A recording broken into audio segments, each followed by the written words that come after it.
इसका मतलब आप लोग भिखारी हो? मेरी शादी एक भिखारी खानदान में हो गई है? बहू, भिखारी होना कोई पाप तो नहीं है, लेकिन आप लोगों ने मुझसे झूठ बोलकर रिश्ता जोड़ा है। आने दो विक्रम को, बताती हूँ उसे। विक्रम और राधा की शादी को 5 साल हो गए थे और इतने सालों बाद राधा को पता चला कि उसका ससुराल भिखारी है। क्या विक्रम और राधा का रिश्ता टूट जाएगा, जबकि दोनों ने लव मैरिज की थी? ये जानने के लिए कहानी में थोड़ा पीछे चलना होगा। विक्रम लोगों से भीख मांगकर अपना घर चलाता था, क्योंकि वो लोग खानदानी भिखारी थे।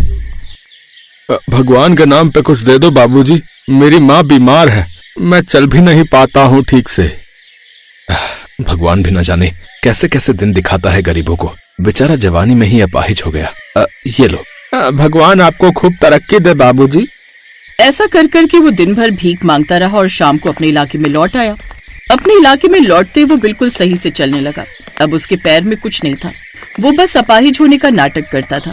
वो अपनी झोपड़पट्टी पहुंचा जहां उसकी बूढ़ी माँ थी। माँ, आज तो कुछ ज्यादा ही कमाई हो गई, आज का दिन मेरा अच्छा गया। बेटा, मैं तो कहती हूँ कि मैं भी तेरे साथ भीख मांगने चला करूँ। हम दोनों भीख मांगकर पैसे इकट्ठा करते हैं और तेरी शादी कर देते हैं। नहीं माँ, मेरे होते हुए आप भीख मांगने कैसे जा सकती हो? अरे बेटा, मैं भी बचपन से भीख मांगकर ही बड़ी हुई हूँ, ये मेरे लिए कोई नया काम नहीं है। हाँ माँ, मुझे पता है। चलो खाना लगाओ, मुझे बहुत जोरों की भूख लगी है, मैं आपको भीख मांगने नहीं दूंगा। खैर, उसकी माँ ने खाना लगाया और दोनों खाना पीना खाकर सो गए। सुबह विक्रम अलग अलग इलाके में कभी लंगड़ा बनकर तो कभी अंधा बनकर भीख मांगता और शाम को कमा कर ले आता। एक रोज वो किसी मंडी में भीख मांग रहा था। भीख मांगते मांगते वो एक सब्जी वाले के पास पहुंच गया। उस वक्त विक्रम ने अपने चेहरे पर काला रंग पोत रखा था और अपनी एक आंख में सफेद लेंस लगा रखा था ताकि वो अंधा लगे। बाबूजी, भगवान के नाम पर थोड़े से टमाटर ही दे दो। बताओ, भरी जवानी में भगवान ने तुमको अंधा बना दिया। ये लो, मैं तुम्हें सिर्फ टमाटर ही दे सकता हूँ, आलू चाहिए तो वो भी बोलो।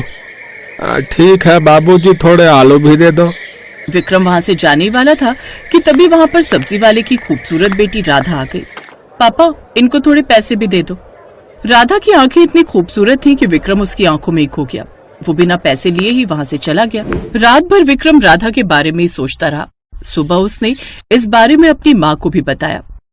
माँ, कल मैं जब एक सब्जी वाले से भी मांग रहा था तब वहां पर मैंने उसकी बेटी को देखा।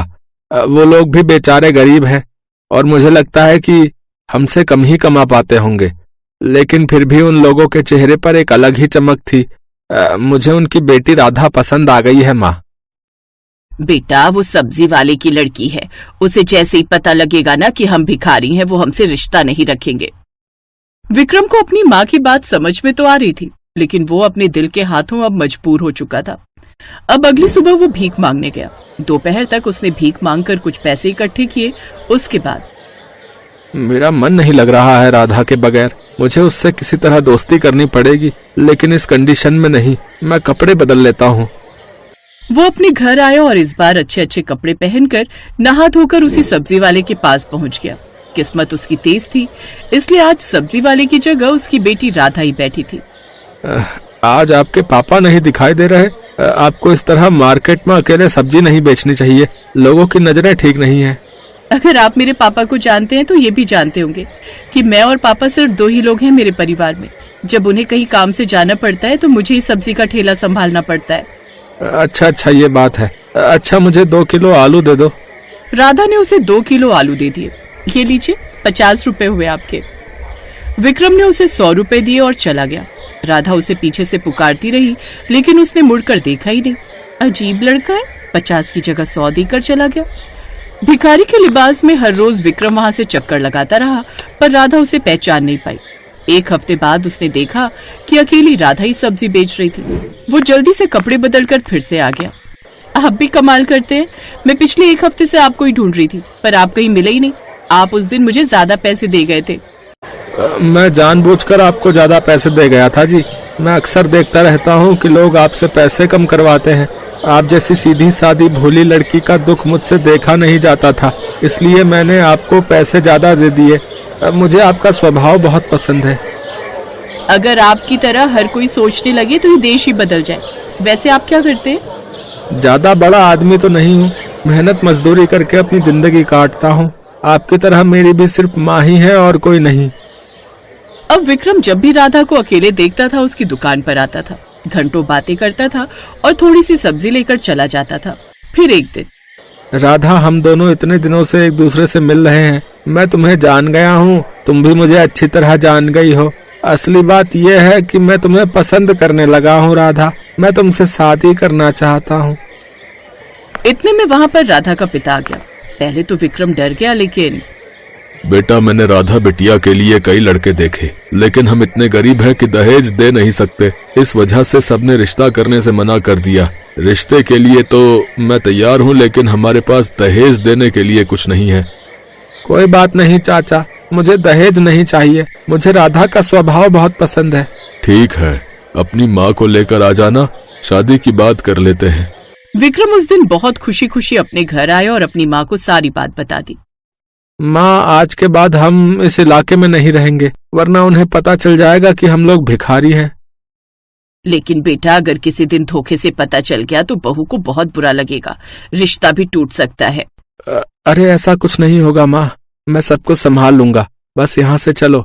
विक्रम ने किसी जंगल के बीचों बीच बिल्कुल सुनसान जगह पर कुछ ही दिनों में मिट्टी का मकान बनाकर तैयार कर लिया और उसके कुछ दिनों बाद दोनों की शादी हो गई। सुहागरात की अगली सुबह, राधा, मैं काम पर जा रहा हूँ, तुम माँ का ख्याल रखना। ये भी कोई कहने की बात है? मैंने कभी अपनी सगी माँ को देखा नहीं, इसलिए अब यही मेरी माँ है। मेरे बेटे ने बिल्कुल सही बहू ढूंढ कर दी है मुझे। तो इस तरह विक्रम काम पर बताकर जाता था, लेकिन बाहर गेटअप चेंज करके भीख मांगने लगता था। ऐसे ही 5 साल बीत गए। फिर एक दिन जब वो मार्केट में भीख मांग रहा था तो राधा ने उसे देख लिया। वो चुपचाप घर आई और अपनी सास को सारी बात बता दी। अब कहानी एक बार फिर से प्रेजेंट टाइम में वापस आ गई। सास बहू बातें कर ही रहे थे कि तभी विक्रम आ गया। आ गए भीख मांगकर? ये सुनकर विक्रम घबरा गया। देखो, अब छुपाने की कोई बात नहीं है, मैंने अपनी आंखों से देख लिया तुम्हें भीख मांगते हुए। तुमने मेरे साथ धोखा किया है। हाँ, मैं मानता हूँ कि मैंने तुम्हारे साथ धोखा किया है, लेकिन अगर मैं तुम्हें बता देता कि मैं भिखारी हूँ तो क्या तुम मुझसे शादी करती? मैं किसी भी कीमत पर तुमसे शादी करना चाहता था, इसलिए मैंने ये सब किया है और मैं अच्छा खासा कमा लेता हूँ। अब तुम जो भी सजा देना चाहो दे सकती हो। पहली बात तो इस बारे में मेरे पिता को मत बताना, वरना उन्हें बहुत ठेस पहुंचेगी। और आज के बाद भीख मांगना बंद कर दो। यहीं घर के बाहर हम चाय समोसे की दुकान खोल लेते हैं, फिर धीरे धीरे ढाबा बना लेंगे। और सामान कैसे बेचना है ये मुझे अच्छी तरह आता है। बहू दिल की सच में बहुत अच्छी है। इतनी बड़ी सच्चाई पता चलने के बाद भी तू हमारा साथ दे रही है। मैं इतनी प्यारी माँ को खोना नहीं चाहती माँ जी। ये मेरा परिवार है, मैं कभी नहीं छोड़ सकती अपने परिवार को। अब विक्रम ने जो पैसे इकट्ठा किए थे उन पैसों से घर के बाहर दुकान खोल ली और खुशी खुशी अपनी जिंदगी बिताने लगे।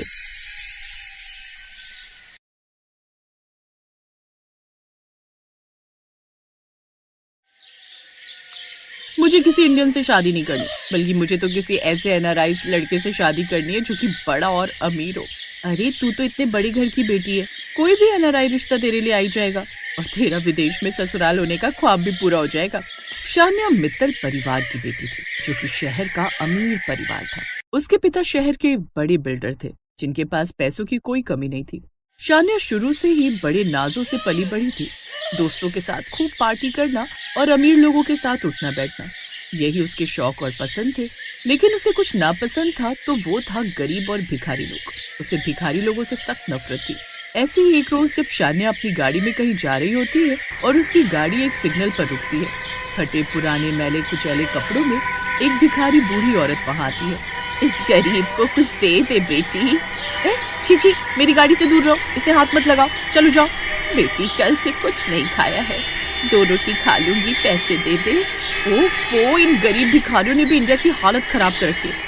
लेकिन वो बूढ़ी औरत जो माथे की लकीरें देखकर भविष्य भी पढ़ लेती थी, वो मन ही मन मुस्कुराते हुए कहती है, तू भी बहुत ही जल्द। क्या? हाँ, क्या बहुत ही जल्द?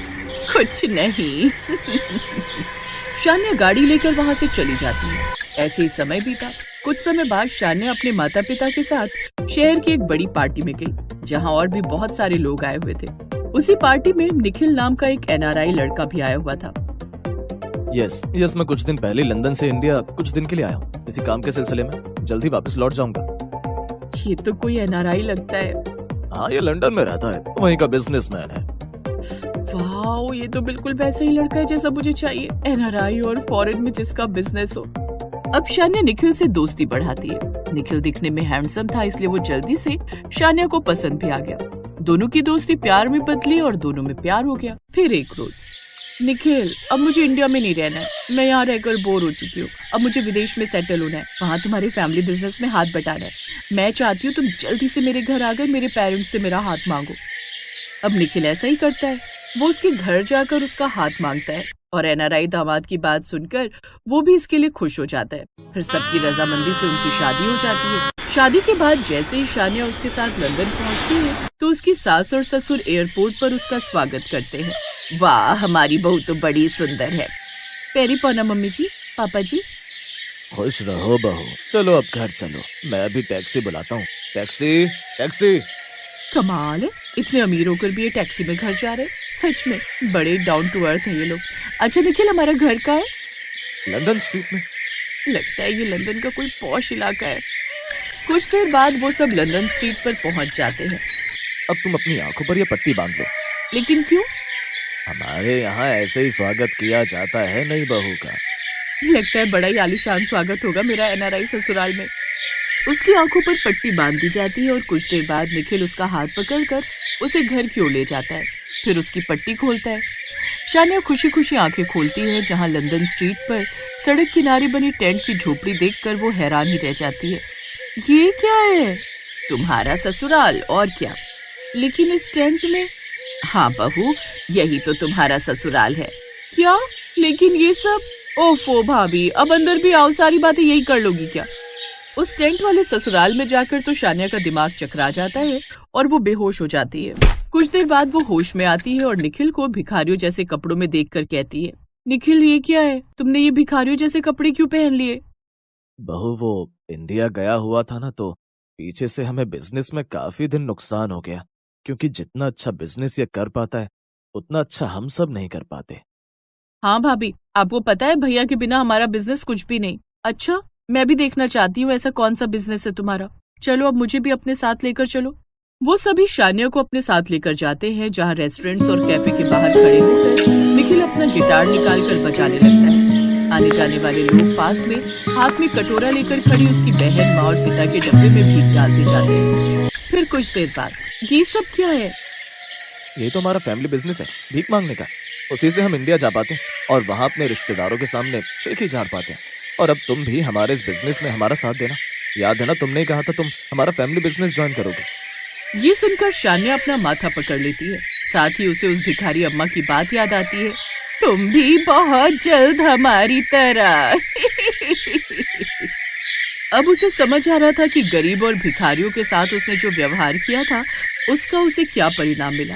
इसीलिए कहते हैं किसी भी गरीब इंसान से नफरत नहीं करनी चाहिए और ना ही उनकी गरीबी का मजाक उड़ाना चाहिए, बल्कि जितना हमसे हो सके उनकी मदद करनी चाहिए, क्योंकि क्या पता जिंदगी कब आपको कौन सा समय दिखा दे।